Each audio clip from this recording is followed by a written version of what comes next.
السلام عليكم ورحمة الله وبركاته. ازيكم عاملين ايه؟ يا رب تكونوا بخير وانتوا بتتفرجوا على فيديوهاتي. لو انتوا لسه اول مرة بتشوفوني فانا من اميرة من مطبخ اميرة وماسة. اتمنى ان انتوا تحطوا لايك وشير لو الفيديو عجبكم باذن الله، وما تنسوش الاشتراك في القناة عشان يوصل لكم باذن الله كل فيديوهاتنا. هنعمل النهارده اللازانيا بطريقة حلوة قوي، بسيطة جدا، سهلة قوي، وكمان هنعرف ازاي تطلع الطبقات بتاعتنا حلوة كده، والحشو بيطلع كده بالطريقة ازاي. وطبعا خلينا متفقين ان حشوة اللازانيا غير حشوة البشاميل نهائي، دي حاجة ودي حاجة تانية خالص. هنقول بسم الله وتوكلنا على الله ونصلي على رسول الله. قبل اي حاجه الاول لازم نجهز الحشوه بتاعه اللازانيا بتاعتنا. هيبقى حشوتها عباره عن لحمه مفرومه او تعصيج لحمه مفرومه. لو انت ما عندكيش لحمه مفرومه متعصجه طبعا عادي جدا، هتجيبي بصله صغننه وتديها تشويحه بسيطه على النار لحد ما تدبل منك كده، وتنزلي عليها باللحمه المفرومه بتاعتك حسب الكميه اللي حضرتك هتعمليها. وممكن تقطعي معاها كمان فلفل مكعبات الوان صغننه كده، وكمان طماطمايه صغننه مكعبات. انا بعمل اللحمه المفرومه بتاعتي بالطريقه دي. لو انا هعصجها وعينها في الفريزر، طبعا عصجنا مع بعض قبل كده من كيلو اللحمه مفرومه عملنا 2 كيلو، وهسيب لكم الرابط بتاع الفيديو ده تحت في صندوق الوصف. حطينا بقى اللحمه المفرومه بتاعتنا المتعصجه الجاهزه في طاسه كده على النار، وهننزل عليها بحوالي 4 أو 5 معالق من تسبيكه الطماطم الجاهزه.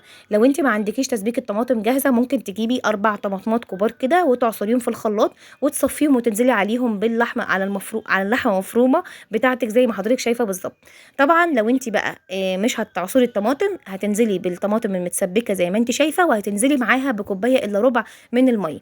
انا هنا حسيت انها محتاجه كمان طماطم لاني محتاجاها تكون فيها طماطم كتير كده ولونها حلو كده احمر حلو كده، فنزلت كمان بمعلقتين من الطماطم المتسبكه او صلصه الطماطم الجاهزه، وكملت بقيه الكوبايه اللي هي الربع الاخراني من الميه عليها. انا يا دوبك بس هديها غلوه بسيطه كده وهطفي عليه. بس قبل ما اطفي عليها هنزل عليها بالملح والفلفل عشان نحدق الحشوه بتاعتنا. وكمان هجيب فلفل ملون يعني احمر او اصفر واخضر كمان، يعني هقطعه مكعبات صغيره، هاخد منه نص كده وهقطعها مكعبات صغننه خالص، وهنزل برضو على اللحمه بتاعتي بالفلفل الالوان. بيديها نكهه وطعم ولون حلو جدا، وكمان وانت بتاكليها بتحس ان في حاجات ملونه كده جوه اللحمه، بتبقى شكلها حلو قوي وشاهي كمان. هديها بقى تقليبه كده، وطبعا هي اللحمه كده كده اصلا مستويه معانا فمش هتاخد سوا على النار كتير. كده اللحمه بتاعتنا جهزت، اللي هي يعني الحشوه بتاعتنا. طبعا هتعملي كميه حلوه لانك طبعا هتحشي طبقتين من اللازانيا او حسب ما انت عايزه، بس طبعا اللازانيا تبقى عارف طبقتين حلوين جدا، ما تكتريش عن كده عشان تطلع القطعه معاكي كويسه. ولو عندك اطفال يعني ما يهدروش فيها وما يرموهاش. نزلنا بالفلفل والملح بتاعنا بقى اللي هو التحديق بتاع الحشوه بتاعتنا. كده جاهزه معانا خلاص حشوه اللازانيا. هنيجي بقى نعمل المكرونه البشاميل، سوري البشاميل بتاع اللازانيا. هنجيب حوالي مثلا كوبايه ونص من الاكواب المعياريه. انا هعمل كيس واحد بس من اللازانيا اللي احنا هنشوفها مع بعض، فانا حطيت على قده كوبايه ونص من الاكواب المعياريه من الدقيق، واديته تقلبتين في الحله كده. انا مش بحب احمره نهائي خالص، انا بس بديله تقلبتين بطلع الرطوبه من الدقيق عشان ما يدينيش طعم الدقيق لما اجي انزل على اللبن او البشاميل بتاعنا تبقى جاهزه. هنزل عليها بقى باللبن حوالي 3/4 من اللبن، والباقي طبعا ميه. انا بحب اعمل ميه على لبن الاتنين مع بعض. انت حابه تعملي لبن صافي ده يرجعلك، حابه تعملي ميه صافي ده يرجعلك. وطبعا ميه صافي دي مش هتديك الطعم الحلو اللي انت هتبقي حباه، فلازم تبقي نازله باللبن. طبعا في المرحله دي انا بديله بقى عصره جامده كده او تقليبه جامده بالهاند بلندر، وما تحاوليش ان انت تضغطي على الهاند بلندر يبقى واصل لقاع الحله تحت عشان ما يخربشهاش ليكي. ما عندكيش هاند بلندر عشان بيفك بسرعه الدقيق معايا، ممكن تفضلي تضربي بالمضرب اليدوي عادي جدا، بس هياخد منك وقت شويه بحيث ان الدقيق يتفك كله معايا ويبقى الخليط زي ما انت شايفه كده جوسي بالطريقه دي.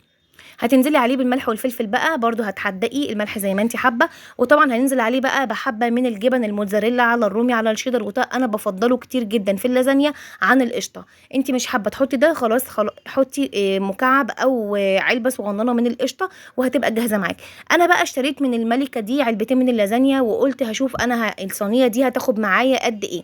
طبعا الصينيه ما اخدتش الا علبه واحده بس من اللازانيا، وكانت حلوه جدا جدا، واللي انتوا شفتوه في اول الفيديو ده اخد علبه واحده بس. فانتوا لو هتعملوا اعملوا علبه واحده بس، يعني ايه ما تفتحوش العلبتين. عامه انا عينت العلبه التانية واشتغلت بعلبه واحده بس زي ما انتوا شايفين.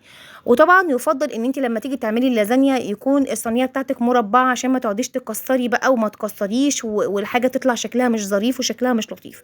عايزه اقولك ان في السوق في نوعين من اللازانيا، في نوع لازم تسلقيه الاول علشان تقدري تطبخيه او تعمليه في الصينيه، وفي نوع زي اللي انا شارياه الملكه ده لا انا مش لازم اسلقه خالص، بحطه في الصينيه مره واحده كده مع طبعا الطبقات بتاعه الحشو وطبقات البشاميل، فبيتسلق معاها وبيبقى طعمه حلو جدا وبيطلع مستوي زي الفل. فانت لما تحبي تجيبي الاول وتعرفي انهي نوع ماشي معاكي مظبوط، لازم الاول تشوفي العلبه مكتوب عليها ايه، تمشي تبع خطوات العلبه. لو العلبه مكتوب عليها ان انت لازم تسلقي اللازانيا الاول، يبقى لازم تسلقيها الاول نص سلقه كده، وبعدين تطلعيها على مثلا ورق زبده، وبعدين تبداي تشتغلي في الصينيه بتاعتك. انا هنا حطيت طبقه من تحت من البشاميل ورجعت رصيت عليه زي ما انتم شايفين ناشفه زي ما هي اهي، انا ما سلقتهاش ولا اي حاجه. هنزل عليها بقى بالخلطه بتاعتي اللي هي الحشوه بتاعتنا، حاجه كده يعني ايه محترمه كده في النص. وشوفوا لازم الحشوه تكون فيها نسبه من الميه شويه او الطماطم، يعني لو انت عصره طماطم فيها. وانزلي بقى طبعا بحبه من الجبن الموتزاريلا على الرومي على الشيدر، بيديها تيست حلو قوي جدا جدا جدا صدقوني. وحبه كمان يعني بصوا انا عايزاكم تغطسهم اللازانيا في ما بين البشاميل وبين الحشو اللي انتوا حاطينه، عشان هو ده اللي هيسويها معانا. هنرجع نحط طبقه تانية بقى وهنخلص بالطريقه دي، وهنرجع نحط طبقه بشاميل كمان. خلينا متفقين ان يعني طبقه البشاميل وطبقه الحشوه هي اللي بتخلي اللازانيا تستوي معانا. وحطينا موتزاريلا ورومي وشيدر، ونزلنا عليهم باخر حاجه بقى كمان